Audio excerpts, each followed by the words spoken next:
Hi hello നമസ്കാരം. ഇന്നലെ video ഇടാൻ പറ്റിയില്ല. ഇന്നലെ ഇച്ചിരി തിരക്കൊക്കെ ആയിപ്പോയി. പിന്നെ എന്താ നമ്മുടെ ഒരു സന്തോഷം, നമുക്കറിയാവുന്ന കാര്യങ്ങൾ അല്ലെങ്കിൽ നമുക്ക് പറ്റുന്ന കാര്യങ്ങളൊക്കെ നമ്മൾ ചെയ്യുക അല്ലേ. എല്ലാവരും അങ്ങനെയല്ലേ, ഓരോർക്ക് ഇഷ്ടമുള്ള കാര്യങ്ങൾ ചെയ്യുക. പക്ഷെ അത് മറ്റുള്ളവർക്ക് ശല്യമാകാതെയും നമ്മളിലേക്ക് ഒതുങ്ങി നമുക്ക് പറ്റുന്ന കാര്യങ്ങൾ നമ്മൾ ചെയ്യുക. അതിനുള്ള ഒരു സന്തോഷം വേറൊന്നുമില്ല. എൻ്റെ സന്തോഷങ്ങൾ ഇതൊക്കെയാണ്. അപ്പം ഞാനിങ്ങനെ കടയിലൊക്കെ വന്നിങ്ങനെ നേരത്തെയൊക്കെ വീട്ടിലിരുന്നിട്ട് ചെയ്യണമെന്നൊക്കെ വിചാരിച്ചിട്ട് നമുക്ക് ഒരു നേരത്തെയൊക്കെ ഇങ്ങനെ ഒരു യൂട്യൂബ് ചാനൽ ഇതൊക്കെ എന്താ ഇങ്ങനെയൊന്നും നമ്മളെ കൊണ്ട് പറ്റത്തില്ല എന്ന് വിചാരിച്ചിരുന്നിടത്തൊന്നും നമുക്ക് ചെറുക അപ്പം നമ്മളിങ്ങനെ എന്താ പറയുന്നത്, ഓരോരോ കാര്യങ്ങൾ നമ്മുടെ ജീവിതത്തിൽ ഉണ്ടായിക്കൊണ്ടിരിക്കുമ്പോഴും നമ്മളെ അതിൽ നിന്നൊക്കെ രക്ഷിച്ച് അല്ലേ അതിനെയൊക്കെ നമുക്കൊരു ഒന്നുമല്ല, ഇതൊന്നും ഒരു പ്രശ്നമോ അല്ലെങ്കിൽ ഇതൊന്നും ഒരു പ്രതിസന്ധിയല്ല, അല്ലെ നമുക്കിതൊക്കെ തരണം ചെയ്യാം എന്നുള്ള ഒരു മനോധൈര്യത്തിൽ നമ്മൾ ജീവിക്കുക എന്നൊക്കെ പറയുന്നത് ഒരു വലിയൊരു കാര്യമാണ്. എൻ്റെയൊക്കെ ജീവിതത്തിൽ എന്നെക്കുറിച്ചൊക്കെ പറയുകയാണെങ്കിൽ ഇപ്പോൾ എനിക്കത് പറയുന്നതിന് നാണംകേടോ മോശമോ അങ്ങനെയൊന്നുമില്ല. കാര്യം എല്ലാ ഇതും സത്യം പറഞ്ഞാൽ ഒരു ബഹളമൊക്കെ വെച്ച് വെറുതെ പറയത്തില്ലേ, ഒരു വിവേകവും ഇല്ലാതെ നടന്നിരുന്ന ഒരാളാണ് ഞാൻ. എന്താ പറയുക, അത്രയും യാതൊരുവിധ കുഴപ്പമില്ല. എന്ത് പറയുന്നത്, എനിക്കതിന് പറയാനറിയില്ല വാക്കുകളൊന്നും. അങ്ങനെയൊക്കെ ഉള്ള ഒരാൾ നമുക്ക് അന്ന് ഇപ്പോൾ ഏതാണ്ട് വലിയ ആളായി എന്നല്ല നമ്മൾ പറയുന്നത്. നമ്മളിതൊക്കെ ഒന്ന് മനസ്സിലാക്കാൻ ശ്രമിച്ചപ്പോൾ നമ്മുടെ ജീവിതത്തിൽ വലിയ വിജയങ്ങളുണ്ടായി എന്നല്ല, നമ്മുടെ മനസ്സിനെ നമുക്ക് നല്ല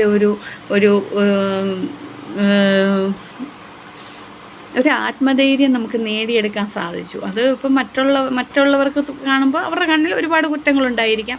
പക്ഷേ എങ്കിൽ ഇപ്പം എൻ്റെയൊക്കെ ജീവിതത്തിൽ ഓരോരോ കാര്യങ്ങളുണ്ടായിട്ടുള്ളപ്പം എനിക്ക് തോന്നുന്നു ഇങ്ങനെയൊക്കെ ഒരു ഈശ്വരൻ്റെ ഇതുള്ളത് കൊണ്ടാണെന്ന് തോന്നുന്നു ആ സമയമൊക്കെ ഞാൻ തരണം ചെയ്തു പോയത്. ഇല്ലെങ്കിൽ ഒരു പക്ഷേ ഞാനൊന്നും ജീവിച്ചിരിക്കത്തില്ലായിരുന്നു. പക്ഷേ അങ്ങനെ വരണം, ഇല്ലെങ്കിൽ എന്നാലേ നമ്മളിങ്ങനെ ഇത്രയും ഇതാകത്തുള്ളൂ. ഇല്ലെങ്കിൽ നമ്മൾ എന്നും ഇങ്ങനെയൊക്കെ ചുമ്മാ ഒരുമാതിരി ഉണരണം, ഇനി ഉറങ്ങണം, ഭുജിച്ചിടയണം, വശനം പുണരേണം എന്നിങ്ങനെ ഗുരുദേവൻ്റെ ആത്മോപദേശതകം എന്ന് പറയുന്ന കൃതിയിൽ പറഞ്ഞിരിക്കുന്ന പോലെയല്ലേ, അത്രയും ഒരു ഇതിൽ നിന്ന് ആ ഒരു ഇതിൽ തന്നെ നമ്മൾ ജീവിച്ചു പോകും. പക്ഷെ ഇപ്പം അങ്ങനെയല്ല.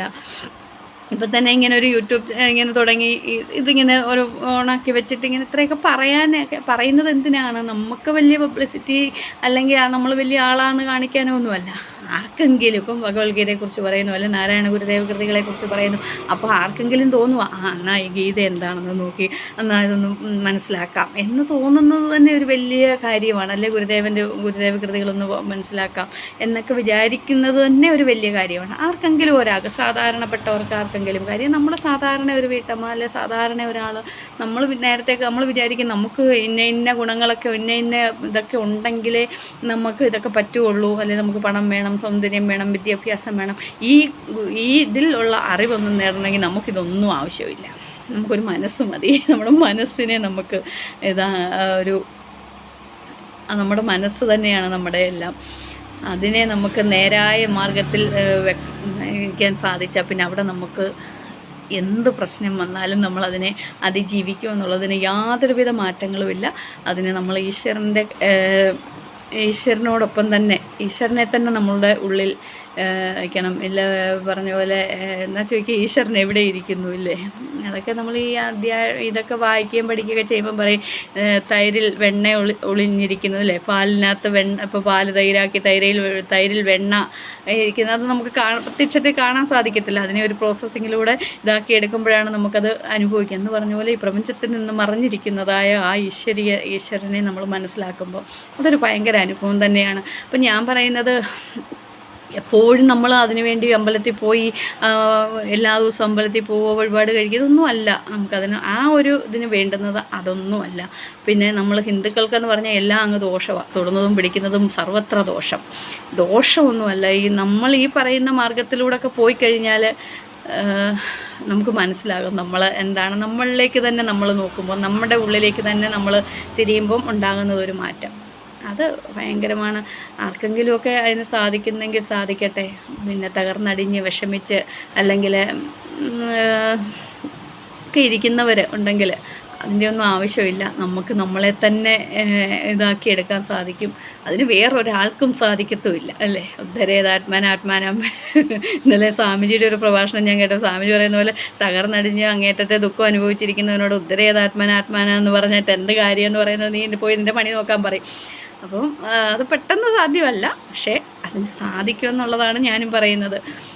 കാര്യം അങ്ങനെ അനുഭവിക്കുന്ന ഒരാൾക്ക് അത് പറയുന്നത് കൊണ്ട് മാറ്റമില്ല. അപ്പം ഇപ്പം നമ്മളെ ആരും അംഗീകരിക്കണമെന്ന്, ഇപ്പം എൻ്റെ അറിയുന്നവർ മാത്രമൊന്നും ആയിരിക്കത്തില്ല നമ്മളെ വീഡിയോ കാണുന്നതോ അല്ലേ, എന്തെങ്കിലും ആവട്ടെ, എന്തായാലും നമുക്കതൊരു വലിയ അനുഗ്രഹമാണ്. ഇതൊരു വലിയ എൻ്റെ ഒരു അനുഗ്രഹമാണ് ഇതൊക്കെ.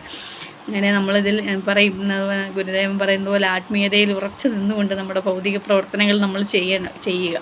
അവിടെ നമുക്കത് നമുക്ക് വലിയ അബദ്ധങ്ങളൊക്കെ പറ്റാതെ പോകാൻ സാധിക്കും. നമ്മൾ അബദ്ധങ്ങളിലൊക്കെ ചെന്ന് ചാടാതെ നമുക്ക് കാര്യങ്ങളെ മുന്നോട്ട് കൊണ്ടുപോകാൻ സാധിക്കും. പക്ഷേ അവിടെ നമുക്ക് ചിലപ്പോൾ ഓരോന്നിനും ഇച്ചിരി കാലതാമസമൊക്കെ നേരിടേണ്ടതായിട്ട് വരും. പക്ഷേ നമ്മൾ സ്വയം പെട്ടെന്നൊരു അബദ്ധങ്ങളിലൊന്നും ചെന്ന് ചാടത്തില്ല. അതിനാണ് പറയുന്നത്, എന്താണ് ആശാൻ പാടിയത്, നേരാം വഴി കാട്ടും ഗുരുവല്ലോ പരദൈവം. ആ ഗുരുവിനെ ചേർത്ത് പിടിച്ചുകൊണ്ട്, അത് ആരും ആയിക്കോട്ടെ, അവരവർ വിളിക്കുന്ന ഈശ്വരനെ മുറുകെ പിടിച്ചുകൊണ്ട് മുന്നോട്ട് പോയാൽ ആർക്കും ജീവിതത്തിൽ തളരേണ്ടതായിട്ട് വരത്തില്ല എന്നുള്ളത്. ഇപ്പം ഞാനാണെങ്കിലും ഇവിടെ വന്നിട്ട് ബിസിനസ്സൊക്കെ ചെയ്യണം, എന്തെങ്കിലും ചെയ്യണം എന്നുള്ളത് കൊണ്ട് നമ്മൾ പെട്ടെന്നങ്ങ് ചാടി എല്ലാം ഒന്ന് മനസ്സിലാക്കി പോകണം. ഇല്ലെങ്കിൽ നമുക്ക് ഈ പറയുന്നത് പോലെ നമ്മൾ പെട്ടെന്ന് ചെന്ന് കുഴിയിൽ ചാടാൻ സാധ്യതയുണ്ട്. അതൊക്കെ മനസ്സിലാക്കി പോകുമ്പോൾ നമുക്ക് ഇച്ചിരി കാലതാമസം വരും. നമുക്ക് മറ്റുള്ളവരുടെ ഭാഗത്തു നിന്നുള്ള വഴിചാരലുകൾ ഒരുപാട് കേൾക്കേണ്ടി വരും. അതൊക്കെ നന്നായിട്ട് ഞാൻ അനുഭവിക്കുന്നുണ്ട്. പക്ഷേ എന്നാലും എൻ്റെ ഈശ്വരൻ എന്നെ രക്ഷിക്കുമെന്നുള്ളത് ഒരു വലിയ വിശ്വാസമാണ് എനിക്ക്. അപ്പോൾ എല്ലാവർക്കും നന്ദി, നമസ്കാരം.